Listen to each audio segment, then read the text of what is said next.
میرے نبی پاک صلی اللہ علیہ وسلم نے 3 باتیں بیان کی اور بڑے میٹھے، بڑے ٹھنڈے، بڑے خوبصورت. اس خدا را جنہوں نے بچیوں کے رشتے کرنے، منت کر رہا ہوں جنہوں نے بچوں کے رشتے کرنے، خدا را ان کی بنیاد صحیح رکھنا. ہم تو ایک سائڈ پہ ہو جائیں گے، بڑے لوگ تو بڑی جلدی کونوں میں گھس جائیں گے. ان کو آگ میں نہ جھونکنا. خدا را بیٹے کے ساتھ ظلم نہ کرنا، بیٹی کے ساتھ زیادتی نہ کرنا. ان کو ساری زندگی آپس میں جھگڑنے کے لیے تنہا نہ چھوڑ دینا. میرے نبی کریم صلی اللہ علیہ وسلم نے فرمایا 3 چیزیں دیکھ کے لوگ شادی کرتے ہیں. حضور کیا؟ اللہ کے حبیب نے فرمایا لوگ دولت دیکھ کے شادی کرتے ہیں. اپنی بیٹے اور بیٹے کی شادی دولت دیکھ کے نہ کرنا، دولت متکبر بنا دیتی ہے. لفظ حدیث میں فرمایا نہ خالی دولت نہ دیکھنا، خالی دولت دیکھ کے شادی نہ کرنا، یہ متکبر بنا دے گی. اور جو بیوی دولت لے کے آئے گی، جب وہ خامد کو عزت نہیں دے رہی تو خامد کی ماں کا تو دوسرا حصہ ہے، خامد کے باپ کا تو تیسرا درجہ ہے، اس کے بہن بھائیوں کا تو چوتھا درجہ ہے. تو بھائی جو خامد کو ہی سمجھتی ہے کہ یہ تو میری دولت کے پیچھے آیا ہے، تو کسی اور کو کس نظر سے وہ دیکھے گی؟ میرے نبی کریم علیہ السلام نے فرمایا لوگ چہرے کی ظاہری خوبصورتی دیکھ کے شادی کرتے ہیں، ظاہری خوبصورتی دیکھ کے، خالی حسن دیکھ کے شادی نہ کرنا، یہ تو سرکش بنا دیتا ہے. حضرت ابو بکر شبلی رحمۃ اللہ علیہ صوفی بزرگ تھے. ایک نوجوان آ گیا، کہنے لگا حضور میں آپ کی بیٹی پہ عاشق ہو گیا ہوں، اور میں ڈائریکٹ اس کی طرف نہیں گیا، میں نے اس کو کوئی وسوسہ دے کے اپنے ساتھ اس کو ایڈجسٹ کرنے کی کوشش نہیں کی، میں اخلاقیات کے دائرے میں رہ کے رشتہ لینے آیا ہوں. فرمایا تجھے میری بیٹی کی کون سی چیز اچھی لگی؟ نوجوان کہنے لگا خوبصورت بڑی ہے. آپ نے فرمایا ٹھیک ہے، تو 1 مہینے کے بعد آنا، میں تیرا رشتہ کر دوں گا. حضرت نے اس کو دوائی کھلائی، بچی کو دست آنے لگے، پخانے لگ گئے. 1 مہینہ سارا وہ پخانے کرتی رہی. وہ جو پخانہ کرتی تو ایک مٹکے میں گھڑے میں سنبھال دیتے. 1 مہینے کے بعد وہ نوجوان آیا، اس نے دیکھا کہ اس کی آنکھوں کے نیچے سیاہیاں پڑ گئی ہیں، رنگ بدل گیا ہے، کمزور ہو گئی ہے، ہاتھ کانپتے، ہڈیوں کا گٹھا بن کے لگی ہوئی ہے. فرمایا آجا میں تیار ہوں. پردہ ہٹایا کہ جی میری بیٹی ہے شادی. کہنے لگا میں نے تو نہیں اس سے شادی کرنی. کہ تو کہتا تھا عشق ہو گیا ہے، پیار ہو گیا. تو اس نے کہا صاحب میں تو اس کی خوبصورتی سے پیار کرتا تھا. تو آپ نے فرمایا اگر شادی کے بعد میری بیٹی بیمار ہو جاتی، اگر نکاح کے بعد اس کے حالات بگڑ جاتے تو کیا کرتا؟ آپ نے فرمایا ادھر آ میں تجھے بتاؤں تجھے پیار کس چیز کے ساتھ تھا. اس کا بازو پکڑا اور گند والے مٹکے پہ لے گئے. فرمایا تو اس گند سے پیار کرتا، یہ ہے تیری محبت. میرے نبی پاک صلی اللہ علیہ وسلم نے گھر ٹوٹنے سے بچانے کا نسخہ پہلے یہ بتایا. فرمایا خالی دولت دیکھ کے شادی نہ کرنا، دولت متکبر بنا دے گی. اور خالی حسن دیکھ کے شادی نہ کرنا، حسن آدمی کو سرکش بنا دیتا ہے. حضور کیا دیکھے؟ فرمایا دین دیکھ کے شادی کرنا، اللہ تمہارے لیے برکت پیدا فرما دے گا. دین دیکھ کے نکاح کرو، دین دیکھ کے نکاح کرو.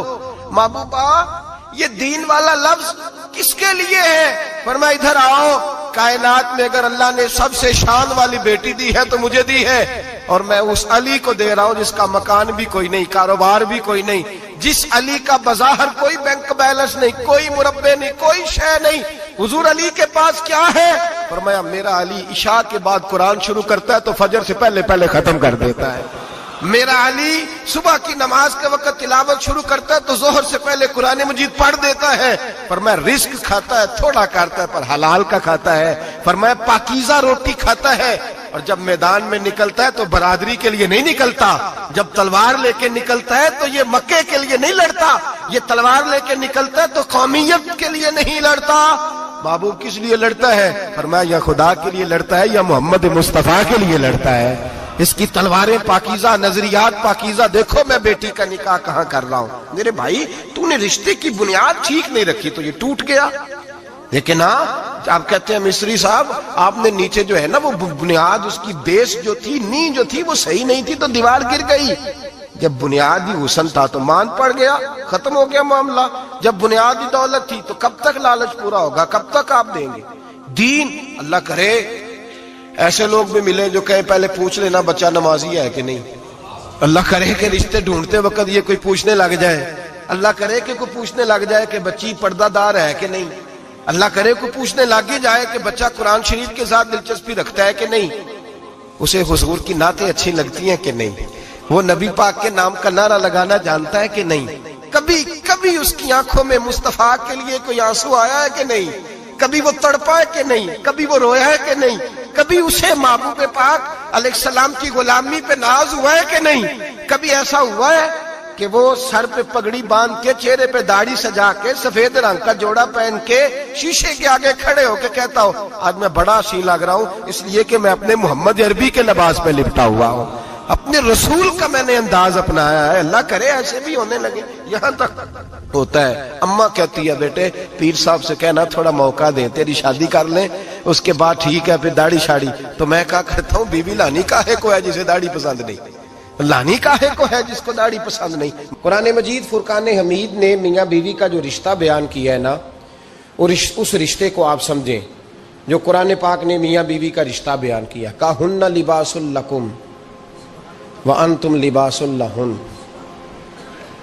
فرمایا بیویاں تمہارا لباس ہیں اور تم ان کا لباس ہو، وہ تمہارا لباس ہے اور تم، اللہ اکبر، کیسا خوبصورت لفظ قرآن پاک نے، ہن لباس لکم وانتم لباس لہن، فرمایا وہ تمہارا لباس ہے اور تم، سمجھ آ رہی ہے نا جی بات کی، وہ تمہارا لباس ہے اور تم ان کا لباس ہو۔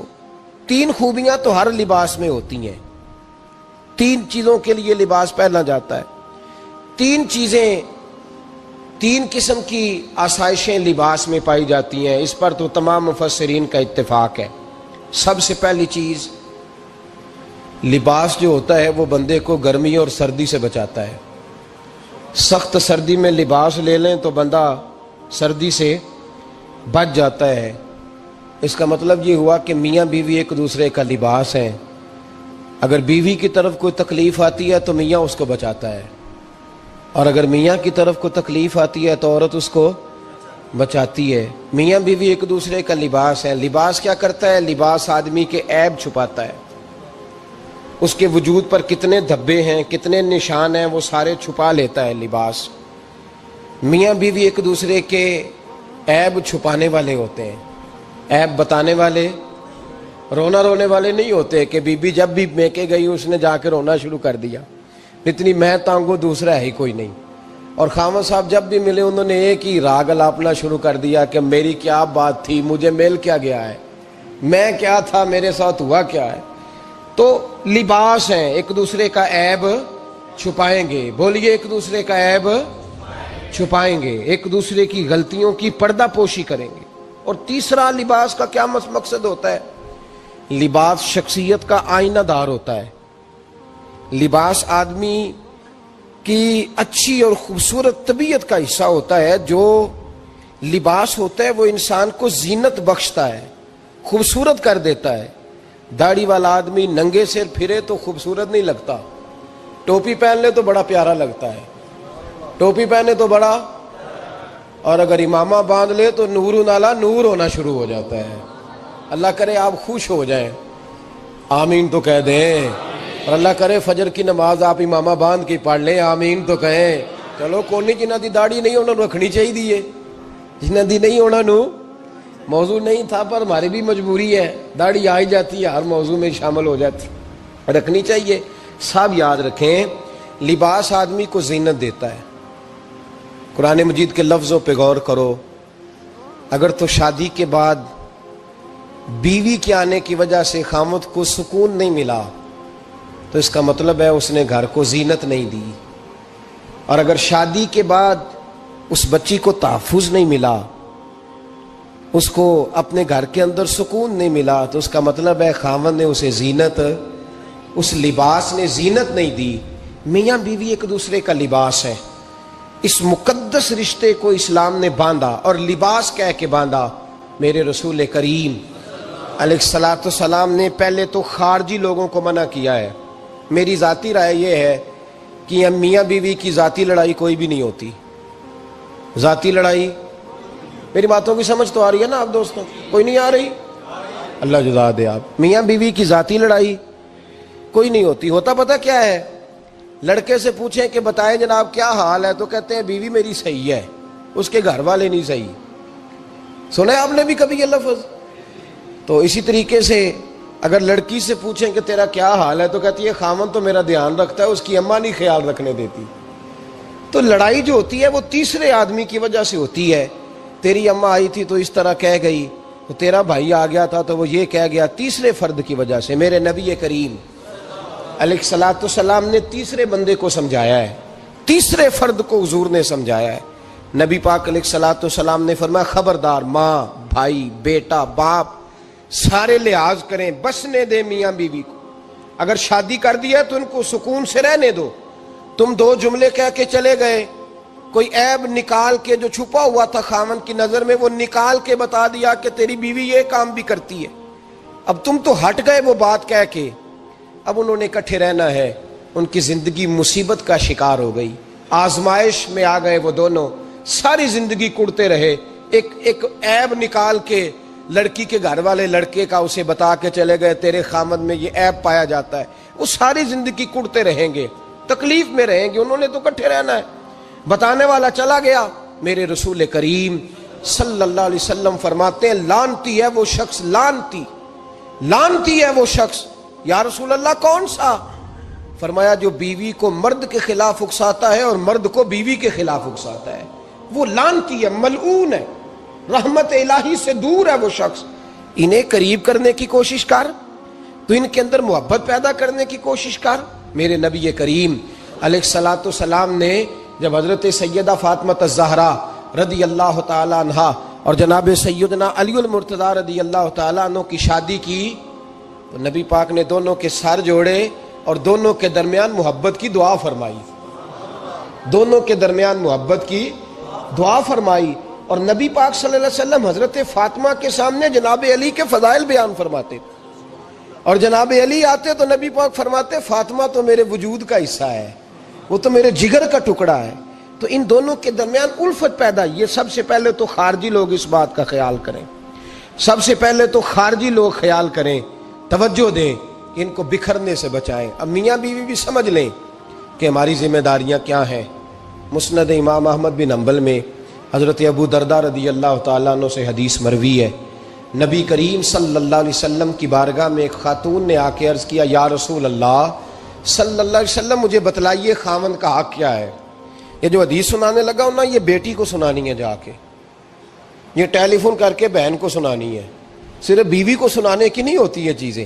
یہ حدیث بیٹی کو سمجھائیں، بہن کو سمجھائیں، ان لوگوں کو سمجھائیں، تاکہ اور یہ یاد رکھیں خاوند کے حقوق اگر بچی کے گھر والے اسے سکھائیں نا تو اس کی سمجھ میں جلدی آ جائیں گے، اور بیوی کے حقوق اگر خاوند کے گھر والے اس کو سمجھائیں تو اس کی سمجھ میں بات جلدی آئے گی، وہ خیر خواہ سمجھتے ہیں اپنے رشتہ داروں۔ یہ والی حدیثیں ان لوگوں کو سنانی چاہیے جن لوگوں کا بچہ ہے یا بچی ہے، متعلقہ آدمی حقوق بیان کرے۔ جب متبادل چیز کسی کے سامنے آتی ہے تو وہ کئی دفعہ سمجھتے ہیں کہ خلوص اس میں پورا نہیں پایا جاتا۔ حضرت ابو درداء رضی اللہ تعالیٰ عنہ فرماتے ہیں ایک خاتون حضور کی بارگاہ میں آئی، عرض کرنے لگی یا رسول اللہ صلی اللہ علیہ وسلم میں نکاح کرنا چاہتی ہوں، شادی کرنا چاہتی ہوں، مجھے بتلائیے خاوند کا حق کیا ہے، اگر تو میں ادا کر سکتی ہوں تو میں نکاح کروں، ورنہ میں اس کام سے بچوں۔ میرے نبی کریم علیہ الصلوۃ والسلام نے فرمایا بی بی اگر خاوند کے ناک سے رینٹ نکلے، ریشہ نکلے، پیپ بہے اس کی ناک سے، اور بی بی اپنی زبان سے وہ صاف کر دے تو پھر بھی اس کا حق ادا نہیں ہوتا۔ حضرت ابو درداء کہتے ہیں آنکھ کھول کے اس عورت نے دیکھا تو میرے نبی پاک نے اگلے جملے ارشاد فرمائے، حضور نے فرمایا تو ان باتوں میں حیرت کر رہی ہے، میں اگر خدا کے علاوہ کسی کو سجدے کا حکم دیتا تو میں عورت کو کہتا اپنے خاوند کو سجدہ کرے، میں اس کو کہتا یہ کام کرے۔ میرے رسول کریم علیہ الصلوۃ والسلام نے حقوق کا تعین فرمایا، حقوق کا تعین فرمایا، اور نبی کریم صلی اللہ علیہ وسلم نے فرمایا جو عورت اس حال میں مر گئی، اس حال میں دنیا سے گئی کہ اس کا خاوند اس سے راضی تھا، اس کا شوہر اس سے راضی تھا، اس کا گھر والا اس سے مطمئن تھا، تو میرے نبی پاک فرماتے ہیں جب دنیا سے جائے گی تو رب کریم جنت کا دروازہ کھول کے فوراً ہی جنت میں داخل فرما دے گا، اس کو بغیر روک ٹوک جنت دے دی جائے گی۔ شرط یہ ہے کہ وہ جب دنیا سے جائے تو اس حال میں جائے کہ اس کا خامد اس سے شکوے نہ کرتی پھرے، شکایتیں نہ کرتی پھرے، شکایتیں نہ کرے۔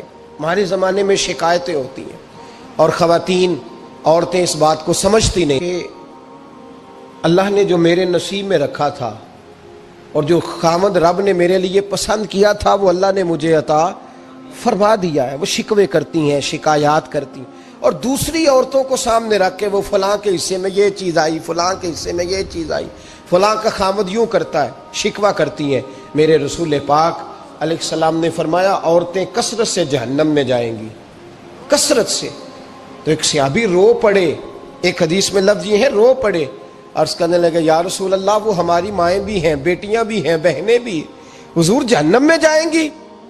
نبی پاک صلی اللہ علیہ وسلم نے فرمایا ایک تو وہ عیب جوئی کرتی ہیں، غیبتیں کرتی ہیں، دوسرا رب کا شکر ادا نہیں کرتی، اور تیسرا فرمایا اپنے خامن کا بھی شکریہ ادا نہیں کرتی، بات بات پہ ناشکری کرتی ہیں، بات بات پہ ناشکری کرتی، اس سبب سے جہنم میں جائیں۔ عورت کے حقوق کا تعین فرمایا، اور ساتھ ہی میرے رسول پاک علیہ السلام نے مرد کی طرف توجہ فرمائی، اور کیا خوبصورت لفظ ارشاد فرمائے، فرمایا تم میں ہر آدمی اپنے آپ کو اچھا سمجھتا اور اچھا کہتا ہے، ہر آدمی کہتا ہے، لیکن کوئی اگر مجھے آ کے پوچھے گا کہ محبوب آپ کی امت میں اچھا کون ہے، تو حضور فرماتے ہیں میں اسے اچھا سمجھوں گا جو اپنے گھر والوں کے حق میں اچھا ہے، جو اپنی بیوی خیرکم خیرکم لأہلہ، تم میں سے بہترین وہ ہے جو اپنے گھر والوں کے لیے اچھا ہے۔ اور فرمایا جاؤ میرے گھر جا کے پوچھ لو وانا خیرکم لأہلہ، میں تم سب سے زیادہ بڑھ کر اپنے گھر والوں کے لیے اچھا ہوں، تم میں بہترین وہ ہے جو اپنے گھر والوں کے لیے، بال بچوں کے لیے، بیوی کے لیے اچھا ہے۔ رسول کریم علیہ السلام نے خامند کو حکم دیا اور ارشاد فرمایا کہ عورت ٹیڑھی لکڑی ہے، بیچاری کو اللہ نے عقل پوری نہیں دی۔ ایک بچہ چھوٹا ہوتا ہے، ہمیں پتہ ہوتا ہے کہ اس کا شعور پورا نہیں، اگر کوئی غلطی کرے تو کیا اسے نکال دیا جاتا ہے گھر سے؟ بولے چھوٹا بچہ ہے، وہ کئی دفعہ بڑا نقصان کر دیتا ہے، آپ کیا کہتے ہیں؟ اسے مارتے ہیں، کلاڑی لے آتے ہیں اس کے لیے؟ اس طرح کرنا چاہیے، اس کے ابے کو بلا لینا چاہیے، بےزتی کرنی چاہیے پنچایت میں بٹھا کے کہ یہ غلطی کی ہے تیرے بچے نے۔ بھائی دادا یہ کام کرتا ہے؟ بولے نا، کیوں نہیں کرتا؟ وہ کہتا ہے ہمارا بچہ نہ سمجھ ہے، اپنا پوتا ہے، ہمارا اپنا ہے، اگر ہم اس کا باہر نکالیں گے تو بڑا کام غلط ہو جائے۔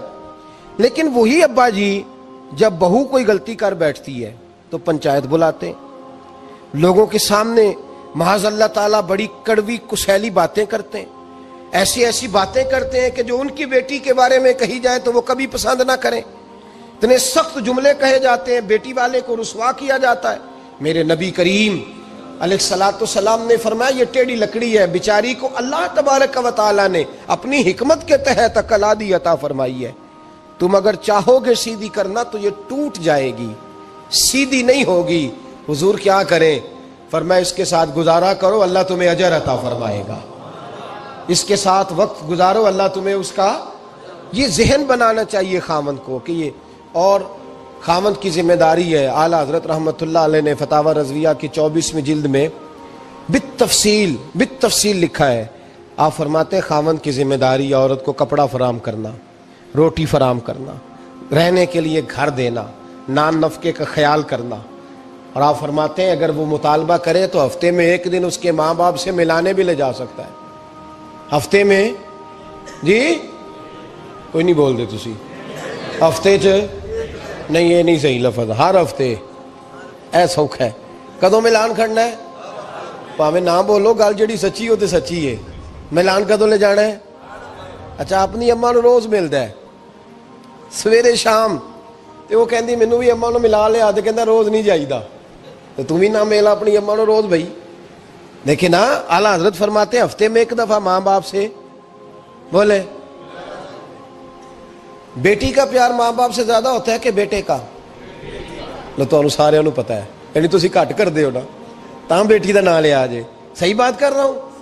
تو جس کا پیار زیادہ ہے اس کو روک دیا، کہتے نہیں روز نہیں جائیدا، سال بعد جائیں، بلکہ ان تے اللہ خیر کرے، اللہ پاک فضل کرے، دماد صاحب کی عزت ہی نہیں نہ ہوتی، اس کو آنکھوں پہ بھی اٹھائے تو کہتے ہیں تیرے گھر دے میری عزت نہیں کر دے، پتہ نہیں ان تو عزت بھائیا کیڑی شاید نہ رکھے ہے، وہ کیڑی ہے جڑی تینوں چاہیے ہے، اللہ ہی بہتر جانتا ہے۔ عزت نہیں کرتے تو لہذا میرا پروٹوکول نہیں، پھول لے کے کھڑے نہیں ہوتے گلی میں، وہ باہر نہیں نکلتے، وہ اشتہار نہیں چھاپتے کہ داماد صاحب آ رہے ہیں۔ اور ویسے بھی میں کہاں جاؤں، مطلب یہ کہ چپس بھی نہیں ہے، انہوں نے سنگ مرمر بھی نہیں لگوایا ہوا، تو میں کیسے جاؤں، میری شان کے خلاف۔ اعلیٰ حضرت فرماتے ہیں ہر ہفتے وہ بیٹی جو ہے، تو بیٹیاں بیٹیاں ہوتی ہیں، اور یہ تو اس دن پتہ چلتا ہے نا جب اپنی بیٹی بندہ ڈولی میں ڈالتا ہے، پھر پتہ چلتا ہے کہ دل کرتا ہے ہر ہفتے اس کو ملنے کو، دل کرتا ہے کہ وہ آئے، چہرہ دکھائے، ایک دفعہ مل جائے، ہر ہفتے اس کو ملوانے لے کے جائے، اس کی غلطیاں معاف کرے، اس کے عیبوں پہ پردہ ڈالے، اس کی کوتاہیوں کا خیال کرے، اس سے درگزر کرے۔ میرے نبی کریم صلی اللہ علیہ وسلم نے فرمایا میں اپنی امت کو حکم دیتا ہوں کہ اپنی بیوی سے بغض نہ پالنا، بغض نہ پیدا کرنا، کوئی غلطی کرے تو بغض نہ پیدا کرنا، بغض نہ رکھ لینا سینے میں کہ تو ہے ہی ایسی، تو ہے ہی، بغض نہ پالنا۔ اور کیا خوبصورت لفظ ہیں حضرت خدیجہ الکبریٰ کے سرتاج کے، اور کیا لفظ ہیں جناب سیدہ آمنہ کے لال کے۔